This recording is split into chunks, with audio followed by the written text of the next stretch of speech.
Hello नमस्कार साथियों, एक बार फिर से स्वागत करते हैं आप सभी का संडे स्टडी पॉइंट पे। आज का टॉपिक जो आपके लिए लेकर आया हूँ 6 नंबर 100 से संबंधित महत्वपूर्ण प्रश्न है यूजीनेट जेआर सेट परीक्षा 2021 के लिए। इसके अलावा हमारी पेपर सेकंड हिंदी की वीडियोज अपलोड होती है, ये डेली होती है, एक सुबह एक दोपहर को। साथियों ये नहीं देखना मत भूलिएगा, तो वीडियो को लाइक और शेयर जरूर कर दीजिए और चैनल पर नए हैं चैनल को सब्सक्राइब कर लीजिएगा। तो चलिए साथियों चलते हैं आज के हमारे पहले प्रश्न पर। आज का हमारा पहला प्रश्न है, वर्ष 2022 तक बायोमास से विद्युत उत्पादन हेतु सरकार का लक्ष्य है कितना है? 50 मेगावाट, 25 मेगावाट, 15 मेगावाट या 10 मेगावाट। इसमें सही आंसर हमारा क्या हो जाएगा? वर्ष 2022 तक बायोमास से विद्युत उत्पादन हेतु सरकार का लक्ष्य कितना है? कितना है ये? 10 मेगावाट हो जाएगा हमारा ऑप्शन नंबर डी। जो वर्ष 2022 तक बायोमास से विद्युत उत्पादन हेतु सरकार का लक्ष्य जो है 10 मेगावाट रखा गया है। यह पर्यावरण संरक्षण हितैषी कदम है और इसका प्रथम जिसका प्रभाव है ग्रीन हाउस गैसों के उत्सर्जन से भी पड़ेगा। चलिए साथियों अगला प्रश्न चलते हैं।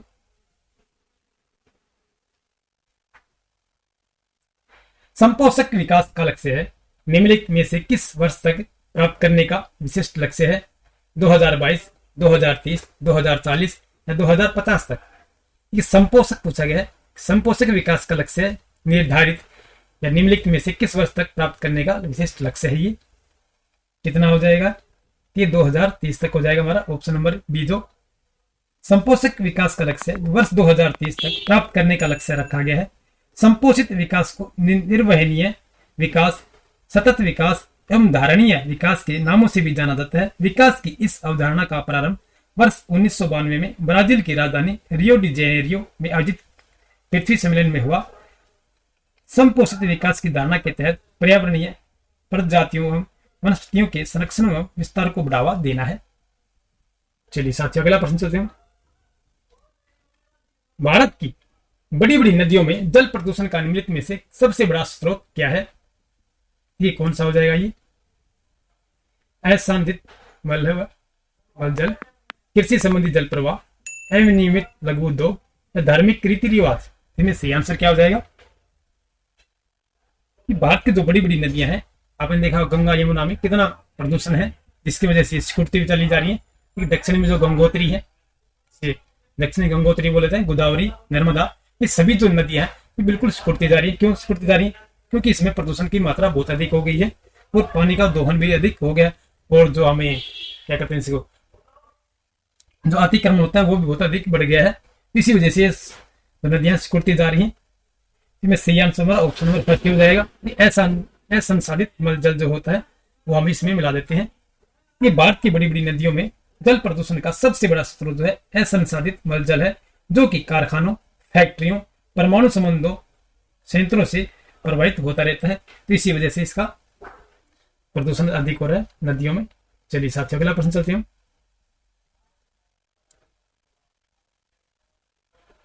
शहरी क्षेत्रों के ऐसे वायु प्रदूषक को चिन्हित कीजिए जिससे मनुष्य की आंखों और श्वसन नली में जलन होती है। ये विशिष्ट पदार्थ पार्टिकुलेट मैटर, नाइट्रोजन ऑक्साइड, सतही ओजोन या कार्बन मोनोऑक्साइड। इसमें सही आंसर हमारा क्या हो जाएगा? शहरी क्षेत्रों के ऐसे वायु प्रदूषक पूछे गए जो शहर क्षेत्रों में सबसे अधिक होते हैं। ये गाँव में इतने नहीं होते हैं क्योंकि शहरों में गाड़ी घोड़े लिखिए कारखाने होते हैं, इसी वजह से। तो चिन्हित करने हमें कौन कौन से हैं ये ऑप्शन नंबर सी जो हमारा बिल्कुल सी आंसर हो जाएगा। ये सतही ओजोन है, ऑप्शन नंबर सी जो बिल्कुल सी आंसर हो जाएगा। सतही ओजोन मनुष्य की आंखों और श्याम या श्वास नली में जलन पैदा करती है। यह वायु प्रदूषक गैस मानव स्वास्थ्य के लिए बहुत ही खतरनाक होती है। पार्टिकुलेट मैटर हमेशा मानव फेफड़ों पर कुप्रभाव डालती है। चलिए साथ अगला प्रश्न चलते हैं। ASCII एक कैरेक्टर एनकोडिंग स्कीम है जो व्यक्ति कंप्यूटर द्वारा नियोजित की जाती है ताकि ऐसे विभिन्न कैरेक्टरों, संख्याओं और नियंत्रण कुंजियों को व्यक्त किया जा सके जिनका कंप्यूटर प्रयोक्ता की कीबोर्ड पर चयन करता है। ASCII खालिस्तान के लिए एक एक्रोनिमी या परिवर्णी है। इस सूचना के अंतर विनिमय के लिए अमेरिकी मानक कोड, बुद्धिमत्तापूर्ण सूचना के लिए अमेरिकी मानक कोड, सूचना की सत्यनिष्ठा के लिए अमेरिकी मानक कोड, पृथक सूचना के लिए अमेरिकी मानक कोड। में सी आंसर हमारा क्या हो जाएगा? इसमें हमारा फर्स्ट आंसर हो जाएगा। इस सूचना के अंतर विनिमय के लिए अमेरिकी मानक कोड हो जाएगा। ASCII का पूर्ण नाम जो American standard code for information interchange है। देखिए क्वेश्चन पहले भी आ चुका है और ये इसी प्रकार से देखिए हिंदी में लिखा हुआ है, ठीक है, तो हिंदी में लिखा हुआ है, ठीक है ना, और ये इंग्लिश में भी लिखा हो जाता है ASCII, इस पर आएगा ये।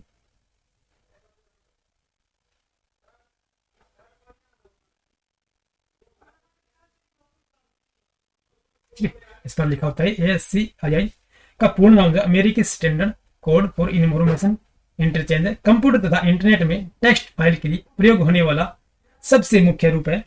यह एक कैरेक्टर एनकोडिंग सिस्टम है जो कि यूजर द्वारा कीबोर्ड में कीज सिलेक्ट करने पर पर्सनल कंप्यूटर में कैरेक्टर की प्रदर्शित करता है। चलिए साथियों अगला प्रश्न चलते हैं हम। खालिस्तान दिया गया मेमोरी सर्किट का एक प्रकार है जो कंप्यूटर के स्टार्टअप रूटीन को धारण करता है। RIM इसे रीड इनिशियल मेमोरी कहते हैं। RAM रैंडम एक्सेस मेमोरी है। ROM रीड ओनली मेमोरी है या कैश मेमोरी है। में सही आंसर क्या हो जाएगा हमारा? ऑप्शन नंबर सी जो बिल्कुल सही आंसर रहेगा हमारा। ROM या रोम जिसे कहते हैं, देखिए रोम कहते हैं रीड ओनली मेमोरी। रोम एक अपरिवर्तनशील मेमोरी है जो कंप्यूटर तथा अन्य इलेक्ट्रॉनिक डिवाइसों में प्रयोग की जाती है। यह एक ऐसी मेमोरी सर्किटरी है जो कंप्यूटर के स्टार्ट होने में सहायक होती है। इसे ध्यान रखिएगा, ये कई बार पूछा जाता है क्वेश्चन। ये जितने भी जो क्वेश्चन है ये पिछली परीक्षा में पूछे भी गए हैं और बार बार पूछे भी जाते हैं, इसलिए आप इन्हें ध्यान से सुनिएगा या वीडियो को आप 1 से 2 बार भी देख सकते हैं तो आपकी ये सभी क्वेश्चन अच्छे से ध्यान हो जाएंगे, यानी याद हो जाएंगे। कई प्राप्तकर्ताओं को तुरंत भेजा गया अयाचित ईमेल को कहा जाता है बॉर्म, वायरस, थ्रेट या स्पैम। कई प्राप्तकर्ताओं को तुरंत भेजा गया अयाचित ईमेल को कहा जाता है, इसे क्या कहा जाता है? देखिए स्पैम कहा जाता है इसे। ऑप्शन नंबर डी जो बिल्कुल सही आंसर हो जाएगा हमारा। एक साथ अनेकों यूजर्स को इंटरनेट के माध्यम से व्यर्थ तथा निष्फल संदेशों को भेजने की प्रक्रिया क्या है? ये स्पैम कहलाती है, स्पैम या स्पैम कहलाती है। चलिए साथियों अगला प्रश्न चलते हैं हम। CD-ROM में फाइल को कॉपी करने की प्रक्रिया को ऐसे जाना जाता है, ये बर्निंग, जिपिंग, डिजिटाइजिंग, रिपिंग। इसमें राइट आंसर हमारा ऑप्शन नंबर ये हो जाए, ये बर्निंग कहलाती है। CD-ROM में फाइल को कॉपी करने की प्रक्रिया को क्या कहा जाता है? ये बर्निंग कहा जाता है। CD-ROM में डेटा को एंटर करने, कॉपी करने की प्रक्रिया बर्निंग कहलाती है। डेटा इमेज, चित्र, टेक्स्ट तथा कंप्यूटर फाइलों के रूप में हो सकता है ये। चलिए साथियों अगला प्रश्न चलते हैं। यदि दशमिक संख्या 48 का द्विआधारी समतुल्य 110000 है तो दशमिक संख्या 51 का द्विआधारी समतुल्य क्या होगा? सही आंसर हमारा ऑप्शन नंबर फर्स्ट हो जाएगा। देखिए साथियों इसका जो करने का जो मैंने तरीका आपको पहले ही बताया है, ठीक है, इस पर कर देता हूं मैं। जैसे हम वर्गमूल निकालते हैं, ठीक है, ठीक उसी प्रकार में ये करना है।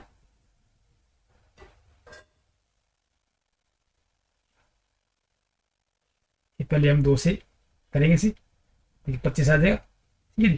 फिर इसी पर 2 से करेंगे हम, 12 आ जाएगा।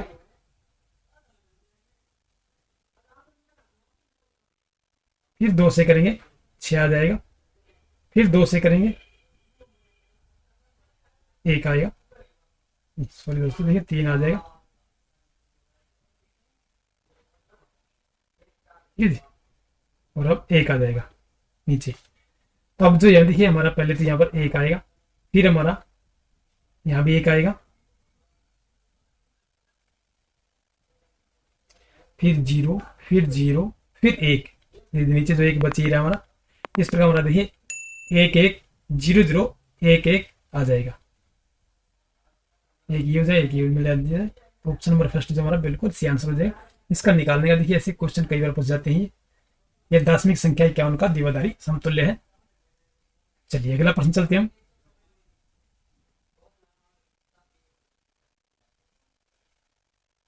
यह कथन कंप्यूटर आधारित सूचना प्रणाली का अध्ययन, अभिकल्प, विकास, क्रियान्वयन, प्रयोजन या प्रबंध विशेष से सॉफ्टवेयर अनुप्रयोगों और कंप्यूटर हार्डवेयर संबंधित है।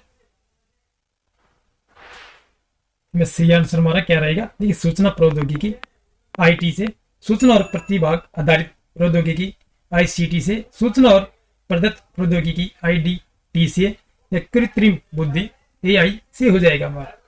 इसका राइट आंसर जो हमारा ऑप्शन नंबर फर्स्ट हो जाएगा। ये सूचना प्रौद्योगिकी आईटी से है।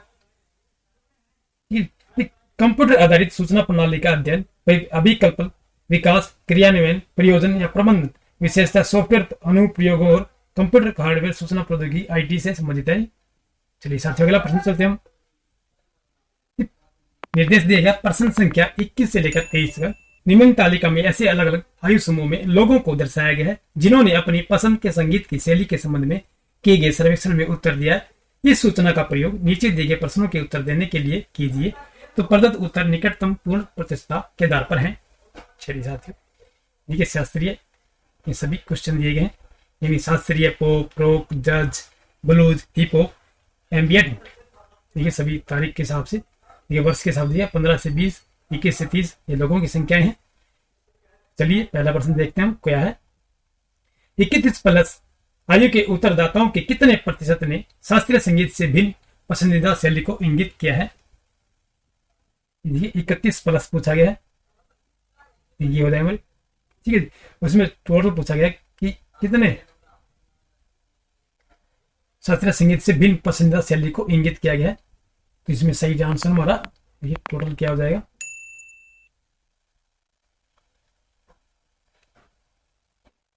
इसका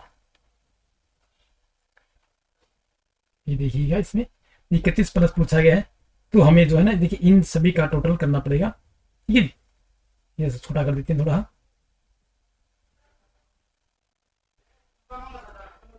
इन सभी का टोटल जो है हमारा 68 आ जाएगा 31 प्लस का। ठीक है जी, 31 प्लस का हमारा 68 टोटल आएगा। 68 में से हमें इस -17 करना पड़ेगा, तो शास्त्रीय संगीत के हैं हमारा 51 बच जाएगा। अब 51 जो हमारा बचा है देखिए दिखा देता हूं आपको। इस शास्त्रीय संगीत का पूछा गया है, ये 17 ही है। इसमें टोटल हमारा ये कंप्लीट 68 हो जाएगा। तो हम 17 घटाएंगे, इसमें माइनस करेंगे तो हमारा 51 आ जाएगा। अब हमें टोटल का बताना है कि कितना किया है। 51 बटे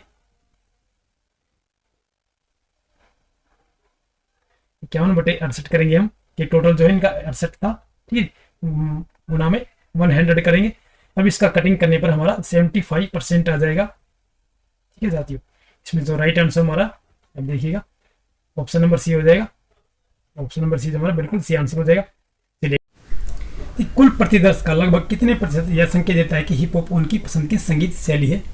तो ये हमारा, चलिए देखते हैं ऊपर से किस प्रकार हो गया। हिप हॉप का पूछा गया, देखिए 9 3 12 और 4 16 हो जाएगा। इसमें 16 जो हमारा टोटल हो जाएगा सभी का जोड़ करके। कुल प्रतिशत का पूछा गया है, तो हमें 16 जो हमारा आया देखिए 16% तो आ गया है। लेकिन अब जो कंप्लीट जो हम टोटल करेंगे, यानी पूरी चैप्टर का जो 134 होगा, गुना में हम 1000 कर देंगे। इसमें कटिंग करने पर हमारा 11.94 के लगभग आए, जो हमारा 12% हो जाएगा। ऑप्शन नंबर डी जो बिल्कुल सी आंसर हो जाएगा। ये 134 जो मैंने देखिए इन सभी का लिया है, इन सभी का जो है टोटल जो है 134 होएगा। ठीक है साथियों, और याद रखिए देखिए अगले क्वेश्चन में हमारा यही काम आएगा। यदि कुल प्रतिदर्श का लगभग कितने प्रतिशत 21 से 30 वर्ष की आयु के थे?